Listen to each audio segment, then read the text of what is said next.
તો મિત્રો આપણે શાળાથી ઘેર આવી ગયા હતા અને ઘેર આવ્યા એવો જ વરસાદ ચાલુ થઈ ગયો એટલે વરસાદ ચાલુ થયો કે વિડીયો ના બનાવ્યો પણ જોઈ લો વરસાદ રહી ગયો 10 મિનિટ જેવું એટલે જોઈ લો ખેતર એકદમ ભરી નાખ્યા છે. જો થોડી વાર વરસાદ આવ્યો લગભગ 10 થી 15 મિનિટ વરસાદ આવ્યો એમાં ખેતરમાં પાણી પણ કે જો પહેલાં વરસાદ આવ્યો તાણી ભરાઈ જર્સી નથી ને ભરતી પાણી ભરાય એટલે ખેતર ભરાઈને ભરાઈ રહેશે જોઈ લો.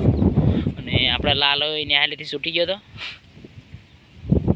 એટલે એને મજા આવી ગઈ અને વરસાદ બનાસકાંઠા જબર છો.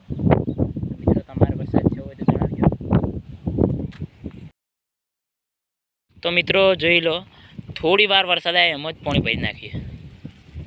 તો જે આગાહી ખરી હતી અંબાલાલે 31 તારીખની એ સાચી પડીને જો એકદમ વરસાદ જોરથી આવી ગયો અને જબ્બર આ બાજુ અંધારેલું હતું બધું એ બધું અંધારેલું પેલી બાજુ જતું રહ્યું છે અને હવે વરસાદ આવે સારું કહેવાય.